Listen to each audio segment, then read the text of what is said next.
Hello বন্ধুরা, স্বাগতম দা big B চ্যানেলে। আশা করি সবাই ভালো আছেন। বন্ধুরা, আজকের এই ভিডিওতে দেখাবো কিভাবে আপনারা উইন্ডোজ সেটআপ দেওয়ার জন্য আপনাদের পেন ড্রাইভকে বুট করে নিতে পারেন কোনো ধরনের থার্ড পার্টি সফটওয়্যার ছাড়াই।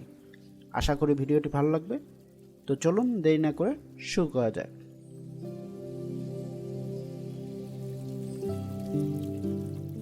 বন্ধুরা, এই প্রক্রিয়ার জন্য আমাদের দুটো জিনিসের দরকার হবে। একটি হচ্ছে 8GB বা তার বেশি সাইজের পেন ড্রাইভ এবং অন্যটি হচ্ছে উইন্ডোজ সেটআপ ফাইল। এই হচ্ছে আমার উইন্ডোজ সেটআপ ফাইল। এই উইন্ডোজ ফাইলটি আপনারা সহজেই ইন্টারনেটে পেয়ে যাবেন। সো প্রথমেই এই ফাইলটি ডাউনলোড করে নেবেন এবং এরপর আপনাদের পেন ড্রাইভটিকে কম্পিউটারে প্লাগ ইন করে নেবেন। বন্ধুরা, মনে রাখবেন পেন ড্রাইভটির সাইজ অবশ্যই 8GB বা তার বেশি হতে হবে, অন্যথায় আপনার পেন ড্রাইভটি বুট হবে না। এছাড়া আপনার পেন ড্রাইভে কোনো ফাইল থাকলে তা সরিয়ে রাখবেন, কারণ বুট করার সময় পেন ড্রাইভ ফরম্যাট হয়ে যাবে। সো এখন আমি আমার পেন ড্রাইভটি প্লাগ ইন করে নিচ্ছি। এবার আপনি আপনার কম্পিউটারের স্টার্ট মেনুতে চলে যাবেন এবং সার্চ অপশনে লিখবেন cmd। এরপর এই কমান্ড প্রম্পটের উপরে রাইট বাটন ক্লিক করে রান অ্যাজ অ্যাডমিনিস্ট্রেটরে ক্লিক করবেন এবং ইয়েসে ক্লিক করবেন। এই কমান্ড প্রম্পটে প্রথমে আপনি লিখবেন ডিস্কপার্ট এবং এন্টার প্রেস করবেন। এবার লিখবেন লিস্ট ডিস্ক এবং এন্টার প্রেস করবেন। সো এখানে দেখতে পাচ্ছেন আমার পিসির সবগুলো ডিস্ক শো করছে। এখানে ডিস্ক 0 হচ্ছে আমার পিসির হার্ড ডিস্ক, দেন ডিস্ক 1 হচ্ছে আমার পিসির এসএসডি এবং ডিস্ক 2 হচ্ছে আমার পেন ড্রাইভ। সো আপনার পিসিতেও এইরকম আপনার পিসির ডিস্ক বা এসএসডি এবং আপনার পেন ড্রাইভটি শো করবে। সো এখান থেকে সাইজ দেখে বুঝে নিতে হবে কোনটি আপনার পেন ড্রাইভ। সচরাচর সবার নিচেরটি পেন ড্রাইভ হয়ে থাকে। এবার লিখবেন সিলেক্ট ডিস্ক এবং আপনার পেন ড্রাইভের ডিস্ক নাম্বার। এখানে আমার ডিস্ক নাম্বার হচ্ছে 2, আপনার ক্ষেত্রে ডিস্ক নাম্বার 2 বা অন্য কিছু হতে পারে, অবশ্যই মিল নেবেন। এবার এন্টার প্রেস করার পর আপনারা দেখতে পাচ্ছেন আমার ডিস্ক 2 সিলেক্ট হয়েছে। এবার লিখবেন ক্লিন এবং এন্টার প্রেস করবেন।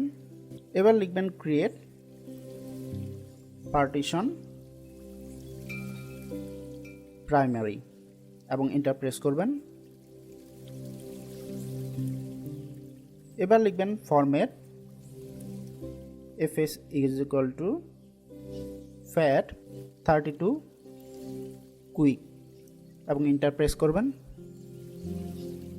So format 100% complete. এবার লিখবেন অ্যাক্টিভ এবং এন্টার প্রেস করবেন। এবার লিখবেন এক্সিট এবং এন্টার প্রেস করবেন এবং আবার লিখবেন এক্সিট এবং এন্টার প্রেস করবেন।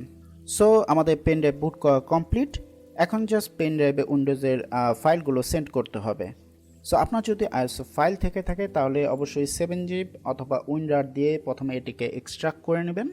এখানে দেখতে পাচ্ছেন আমার ডাউনলোড করা উইন্ডোজের ফাইলটি হচ্ছে আইএসও ফাইল। সো এটিকে প্রথমে আমি এক্সট্রাক্ট করে নিচ্ছি। বন্ধুরা, এক্সট্রাক্ট হতে কিছুটা সময় নেবে। So file extract complete.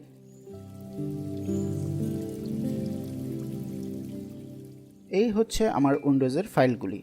So এই ফাইলগুলিকে আমি আমার পেন ড্রাইভে সেন্ড করে দিচ্ছি।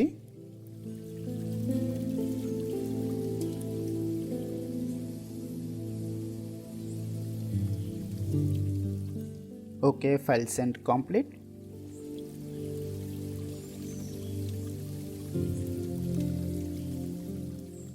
বন্ধুরা, এই হচ্ছে আমার পেন ড্রাইভ এবং এটি বুট হয়ে গিয়েছে। দেখতেই পাচ্ছেন পেন ড্রাইভটির আইকন চেঞ্জ হয়ে গিয়েছে। আপনার পেন ড্রাইভটির আইকন যদি এমন চেঞ্জ না হয় তাহলে জাস্ট পেন ড্রাইভটিকে একবার খুলে আবার ইউএসবিতে লাগান, দেখতেই পারবেন আপনার পেন ড্রাইভের আইকন চেঞ্জ হয়ে গেছে। সো এইবার এই পেন ড্রাইভের মাধ্যমে আপনি যে কোনো কম্পিউটারে উইন্ডোজ সেটআপ দিতে পারবেন। বন্ধুরা, আপনারা যদি না জেনে থাকেন কিভাবে পেন ড্রাইভের মাধ্যমে উইন্ডোজ সেটআপ দিতে হয় তাহলে এই ভিডিওর ডেসক্রিপশনে একটি ভিডিও রয়েছে কিভাবে পেন ড্রাইভের মাধ্যমে উইন্ডোজ সেটআপ দিতে হয়। সো আপনারা ভিডিওটি দেখে নিতে পারেন। সো বন্ধুরা, এইভাবে কোনো ধরনের সফটওয়্যার ছাড়াই আপনাদের পেন ড্রাইভটিকে বুট করে নিতে পারেন খুব সহজেই। সো এই ছিল আজকের ভিডিও। আশা করি ভিডিওটি ভালো লেগেছে। ভালো লেগে থাকলে লাইক দিতে পারেন, কোনো মন্তব্য থাকলে নিচে কমেন্ট করতে পারেন। নতুন নতুন ভিডিও পেতে চাইলে সাবস্ক্রাইব করে রাখতে পারেন। সো ধন্যবাদ সবাইকে, দেখা হবে পরবর্তী ভিডিওতে। ততক্ষণ আল্লাহ হাফেজ।